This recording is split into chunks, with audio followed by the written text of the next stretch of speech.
এখন আমি দেখাচ্ছি হালিদা বিবিমাতা মন্দিরের মেলা। আর আজকের মেলাইতে প্রচুর লোক এসেছে।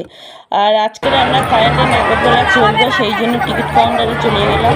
টিকিট কেটে এখানে আমি লাইনে দাঁড়িয়ে পড়েছি। তারপরে টিকিট নিয়ে নাগরদোলার মধ্যে গিয়ে বসে পড়লাম। আর এই কারেন্টের নাগরদোলা আমি আমার জীবনে প্রথমবার কারেন্টের নাগরদোলা চলবো। এই কারেন্টের নাগরদোলার নাম হলো আকাশ ছোঁয়া নাগরদোলা। আর এখন আমরা নাগরদোলার মধ্যে বসে আছি। আর এই ভিডিওটা প্রচণ্ড রিস্ক নিয়ে আমি বানিয়েছি। আর এই ভিডিওটা প্রচুর পরিমাণে লাইক কমেন্ট শেয়ার করুন।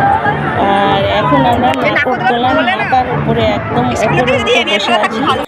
আর ওখান থেকে মেলাটা একটু আপনাদের দেখাচ্ছি। উপর থেকে মেলাটা কি সুন্দর লাগছে। আর উপর থেকে নিচের দিকে তাকালে ভীষণ ভীষণ ভয় করছে। এখন নাগরদোলার একদম উপরে বসে আছে। আর এখন নাগরদোলা শুরু করে দিয়েছি। আপনারা ভিডিওটা দেখতে থাকুন। তারপরে আমি নাগরদোলা নিচে নামব।